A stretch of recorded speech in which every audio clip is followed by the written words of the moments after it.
Good evening, namaste, everyone. Sorry about that delay.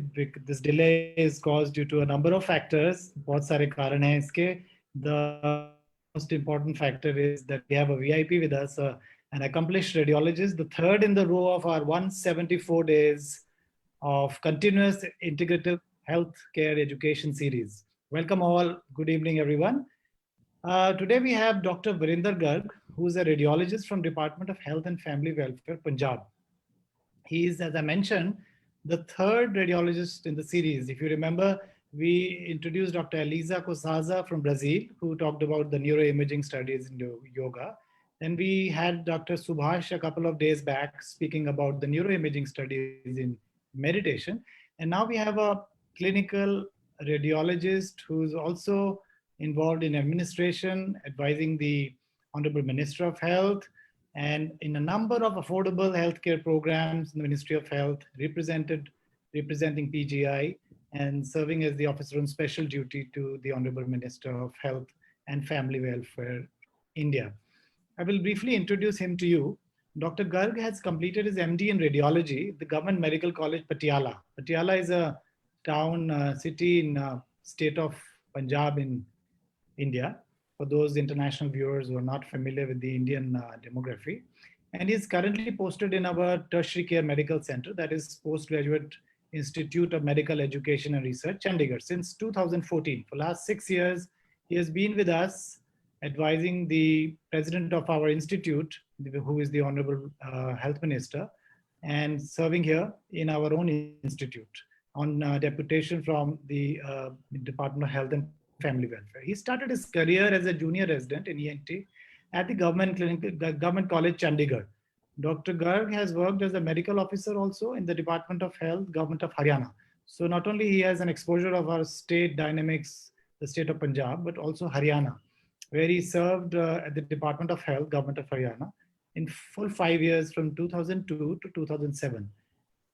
Dr. Garg is also the principal investigator of ICMR C-Bio-D project. This is an ambitious project, and it's very rare to find a person with a radiology background and with an administrative acumen posted on deputation to have enough motivation and intellectual acumen to have a extra morally funded project. And that's funded by ICMR, Indian Council of Medical Research, which is actually spearheading most of the COVID-related programs, right from the diagnostics to management to vaccine production, right in Delhi.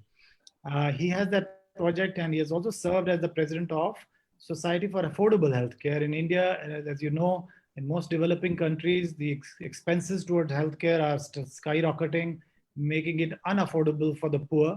So his mission is, while he serves and advises the president of PGI, is also to spearhead affordable healthcare by policy interventions and superior management of the resources allocated to our great institute. And this he does by focusing on various aspects of patient care, including affordable medicines, health technologies, CSR initiatives. CSR is corporate social responsibility. It's a concept in India where the people from the corporate sectors who are industrialists have to earmark a certain amount of money towards welfare activities. And also he's trying to enhance and rationalize the outpatient department at our own institute, which is PGI Chandigarh. Apart from his professional duty, he has been exceptionally dedicated towards betterment of general public. So his professional duties on one side, which I described, he's also a great human being, and is working tirelessly towards betterment of general public. And he's been associated with different ventures of Seva Bharati. This is another pioneer, non-profit, non-governmental organization dedicated to the welfare of people of India in different sectors, in different aspects, and developing ecosystems for the welfare of the citizens of India. And he has also furthermore established a group of doctors called Medicos for Nation to serve the people of this nation. There you are, Dr. Virendra Garg with us, and a person, a composite of personalities and skills, all the way from radiology to public service. Welcome, sir. This is a program which has been going on for 174 days with a lot of healthcare workers, international people from Ayush, policymakers, students, residents across the country, across the globe. And we have now 12,063 subscribers in last 174 days. And we have been bringing new perspectives to yoga, medicine, even Ayush, from the perspective of a space scientist, from the perspective of an Ayush practitioner, from a perspective of a doctor, from a perspective of a scientist. So we are all eyes and ears to you, sir. We look forward to hearing your thoughts. Please share your thoughts. I'm going to switch off my video and we'll be all ears and eyes to you, sir. Welcome. Welcome. Thank you. Thank you, Dr. Akshay. First of all, I should appreciate Dr. Akshay Nand's mega venture on platform Yoga Scholars. He has brought the two sciences together. One is the most ancient branch of the science, that is yoga and Ayurveda. Other is the most newer branch, that is the genetics medicine. So he is doing a wonderful job by creating a fusion of both the branches, and I am thankful for him to invite me to have a word with all the esteemed guests.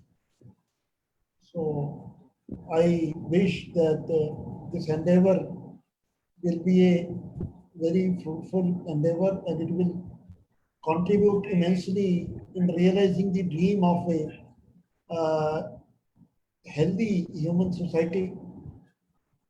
As Dr. Akshay told me, my field of interest is affordable healthcare.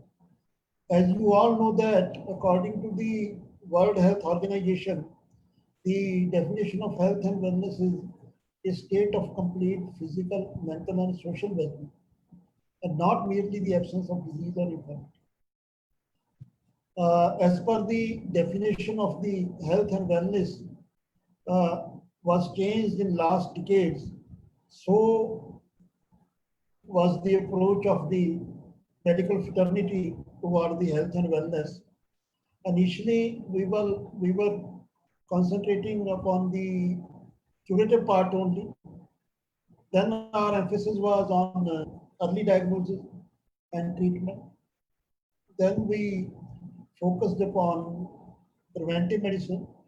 Nowadays, we are focusing on the promotive health. So, the National Wellness Institute also described wellness as a state of a conscious, self-directed and evolving process of achieving full potential of human being. So, health and wellness is not only merely absence of the disease, it is the person at the best level of physical, social, and intellectual productivity. There are multiple dimensions of wellness. Most discussed and most focused is physical, then financial, social, environmental, spiritual, emotional, occupational, and intellectual. Each dimension of wellness is interrelated and depend upon the another all dimensions of the wellness. Each dimension is equally vital in the pursuit of optimum health. One can reach an optimal level of wellness by understanding how to maintain and optimize each of the dimensions of the wellness. We cannot achieve the optimal level of wellness by focusing upon one or two dimensions only, or by ignoring any of the dimensions. So it's of supreme importance that we should focus on all the dimensions of the wellness. As we all discuss and as we all read, the development and the urbanization in the past decades given rise to a great exodus of people from their natural rural habitat to the mega cities, metropolitan cities, and the population of the metropolitan cities is increasing in the recent decades at a very exponential rate, and so are the health problems and the disconnect of the human being from the nature. That disconnect is also exponentially growing with the urbanization. I belong to rural Punjab. In our rural areas, there was a phrase, Pind Vasan Devte Te Shahri Vasan Pare, that the people who live in rural areas, they are like angels, and the people who are living in the urban areas, they are cursed. So when I see upon the descent of the urban human being from the nature, so I always think of this phrase.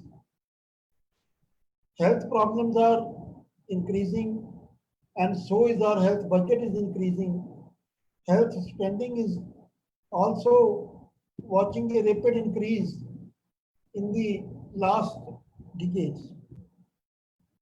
Both the out-of-pocket expenses by the people on the margins as well as the public spending upon the health is increasing exponentially at a very high rate.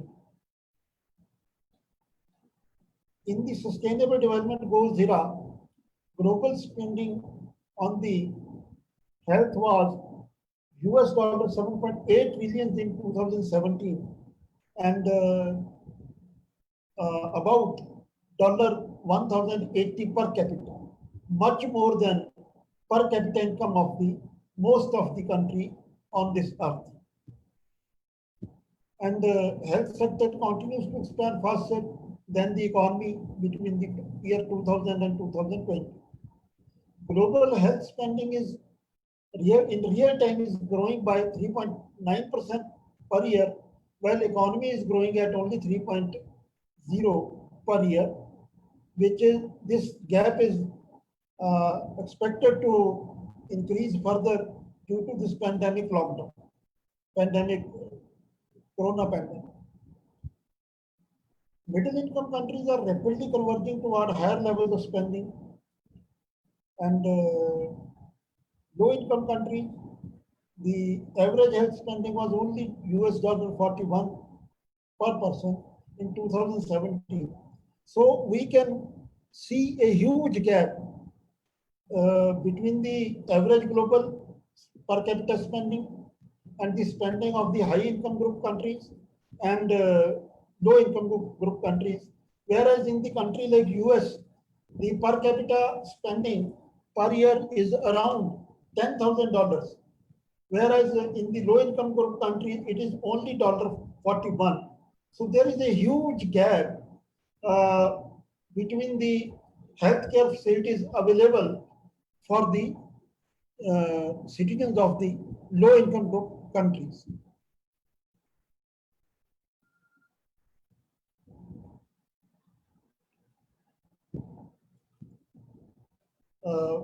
So in this situation, yoga, which is the natural and the traditional wisdom of the Indian civilization,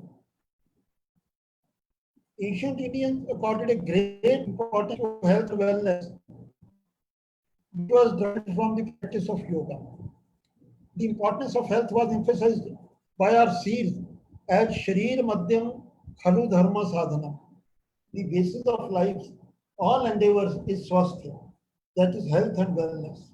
A sound body is the epitome of the perfect health, which is the prerequisite of the attainment of the spirituality as well as the productive social life.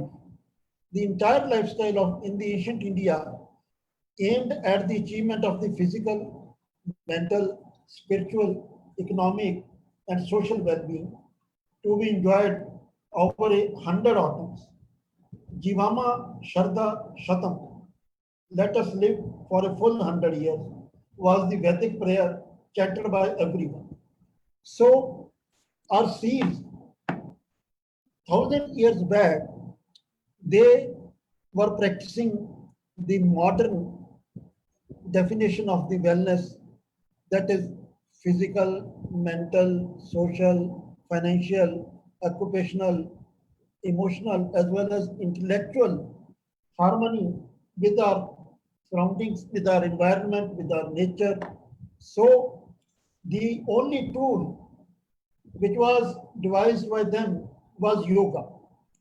And the most wonderful aspect of yoga practice is that it doesn't involve expenditure. So there is no question of rising a gap between the high income and the low income group citizens. There is no privilege either practiced at a studio or practiced in a public park. Yoga is same for everyone. You have to learn this wisdom. You have to spare some time daily to practice this wisdom, this wonderful tool. This is the gift of the ancient India to the human mankind. The only need, today's need, is to rediscover and establish the scientific practice of yoga rather than the blind following and the wrong practice of yoga. So the most exciting and most valuable aspect of yoga is that it is free. It doesn't involve any expenditure except the time spent by the practitioner upon the yoga. So, according to the ancient Indian traditions and wisdom, no yoga is patented, no IPR rights are preserved. So it is free for all, it's available for all. So according to me, that in the coming century, in the 21st century, while we are spending trillions of dollars upon the new discoveries in the new treatments, new vaccines, and new technical aspects of the healthcare services, we should must spend a fraction of this money upon the training of yoga to all the global citizens. So it will relish our dream, long pending dream. It will enable us to cherish the to achieve the to achieve the highest level of the physical as well as financial productivity with the peace at the heart and the harmony with the nature. So, in such crisis era of the COVID pandemic, the endeavor of yoga scholars to spread the yoga among the international fraternity is of upstream and more importance than ever. So again, I will appreciate all the efforts done by the yoga scholars under the able and dynamic guidance of Dr. Akshay Anand. So I will finish my words with the Vedic prayer. Om Sahana Bhavtu Sahino Bhanattu Sah Viryam Karvavahe Tejasvina Vidhitamastu Ma Vidvishavahe. Om Shanti Shanti. Om, may the Lord protect us both, the teacher and the student. May the Lord nourishes us both. Let both of us perform various actions together. The learning of both of us may be bright. Let us not hate each other. Let us love each other. Om, peace, peace, peace. And to realize this prayer and to cherish this goal, yoga is the only tool. Yoga is only way to achieve the dream which was realized once on the land of the most old civilization on the earth, that is India, Aryavrata. So it's my humble request to all the international participants that yoga is our gift, is gift of our ancient seeds to the all the citizens of the earth.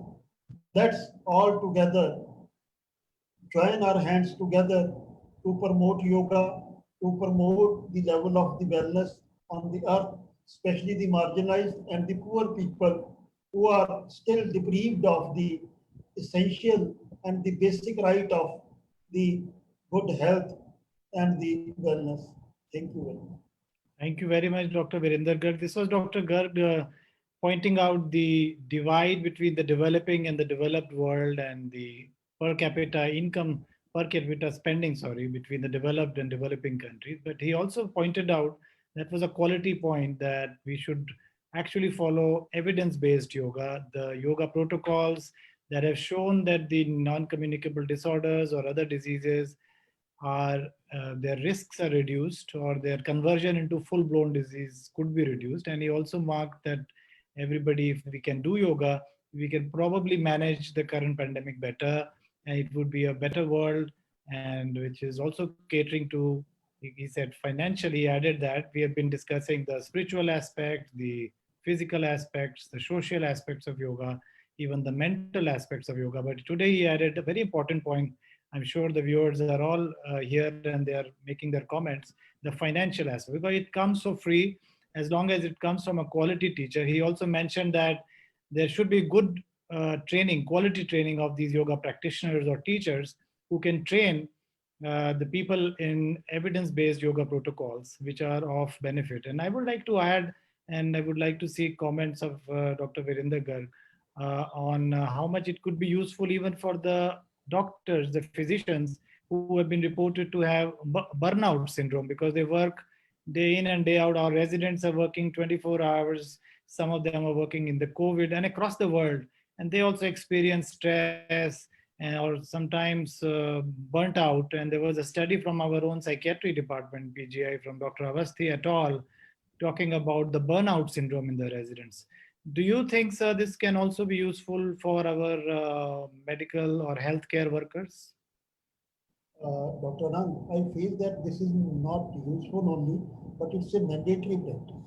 It should be mandatory practice because as the burden of the disease is increasing, same in the same manner, burden upon the healthcare professionals is increasing day by day, and due to the multiple aspects, the legal, Consumer Protection Act, and all the aspects, and the social expectation of the people. So we are in the public domain. We are liable to multiple type of outcomes, sometimes very unpleasant. So the physical as well as mental stress is very high among the not only the residents but faculty also. So yoga, as you know better than me, is having remedy for all kind of problems, physical as well as mental. So it will be better if all our medicos will practice the yoga regularly. And moreover, until unless you himself or herself are not a practitioner of yoga, you cannot understand the full potential of yoga. If you are practicing yoga, then you will be able to guide your patients also, and you will be able, as you rightly state that you will be able to arrest the progression of disease among your patients with the practice of yoga in conjugation with the treatment. Thank you very much, Sam. There are many comments here pouring in. Thanks a lot, sir. Beautifully explained. Krishna Goel saying, my heartfelt gratitude. There's a question, Dr. Garg, there's just a question came up. Dr. Garg, do you believe that even incurable diseases can be cured by yoga? Well, that's a question is a question. So you want to answer this? So a very detailed study is required. So yoga is a science. Yoga is not a miracle. So we can, as I told in my speech, that it will promote the wellness. It will reduce the chances of getting incurable diseases in the healthy subjects. But I cannot say the same about the treatment of the incurable disease. We need more research, more randomized control trials. Dr. Krishna Goelji, this is the answer. Dr. Garg is saying that at least it is good for prevention, promotion, and for better management of health resources. it's cheaper, and he also pointed out, as I again endorse that, evidence-based yoga. That means we have to do studies that show either prevention or treatment, and that is possible through randomized control trials. So there are many other. What happens actually, Dr. Virender Garg, I would like to tell you, is when we start a program, even though we were late by a couple of minutes, the alert goes to all our 12,063 subscribers. So they're all here and they're listening. And there's another comment. I want to tell, even infertility for 20 years turned into fertility with certain yoga. Very nice. The message is that if you have such case reports, this particular program is being done on behalf of Integrative Medicine Case Reports. This is the only venue in the world where single case reports, whether good, bad, based on evidence, on documentation, before and after parameters, you please collect. Take the informed consent of the patient who is enrolled in your yoga clinic or your Ayush clinic or even a regular routine internal medicine clinic. And please report to us. We will subject this to standard peer review and then publish it. So the more you are able to publish, then we will be able to get these answers to your questions about curing and treatment. And then we'll be able to integrate it also on an evidence-based fashion. So the comments are just pouring in. I would like to, on behalf of the yoga scholars and other viewers here, just ask Dr. Garg request him to make a comment about the Society for Affordable Healthcare that you are heading. Just very briefly tell us what is happening so the people can get connected with your activities. Thank you, Dr. Akshay. In the Society for Affordable Healthcare, we are promoting all the aspects, that is from innovation and research to the public policy.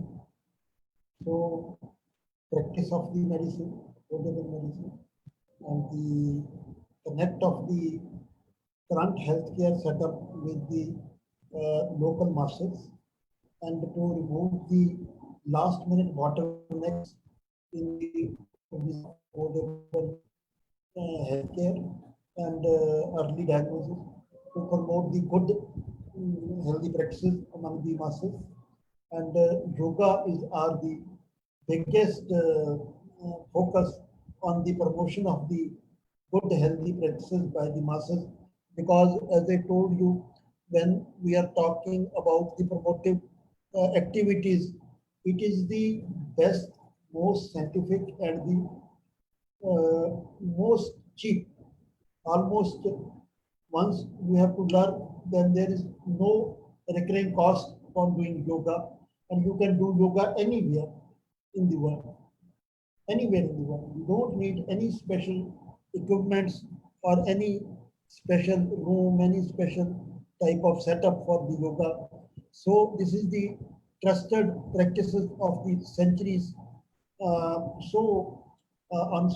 Society for Affordable Healthcare, we are trying to contribute a little bit to promote the innovative approaches everywhere in the clinical practices by the healthcare profession, healthy living practices by the masses, and the policy matters by the policy makers. In all the 3-4 levels, we are trying to contribute.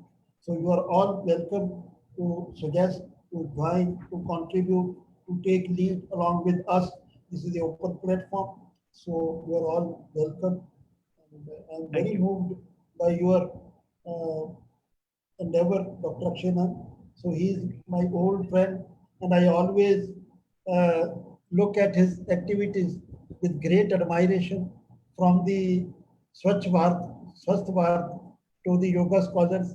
He is always innovative at his mind, and he is always prompt in his actions. So both of his qualities make him an institute in itself. So I appreciate, and I volunteer myself for yoga scholars. So it will be a privilege for me to be a part of yoga scholars and to be a contributor in this Rashtriya Yajna.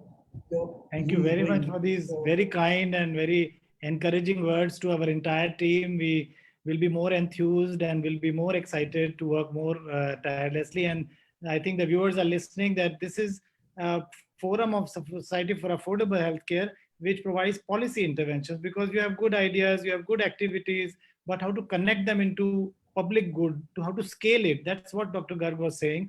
In order to do that, you will need public intervention, public policy interventions.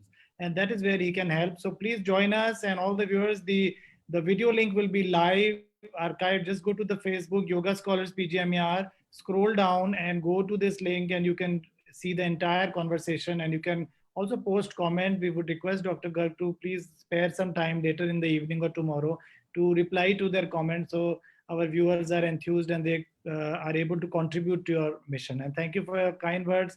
And on behalf of Yoga Scholars and all the viewers, we thank you for sparing time out your so busy schedule. Thank you very much. If you have any final comment to make, you can say a final message to everybody, the viewers. So you all are doing a great job. So keep it up, speed it up. This is my only question. Thank you very much, sir. Namaskar.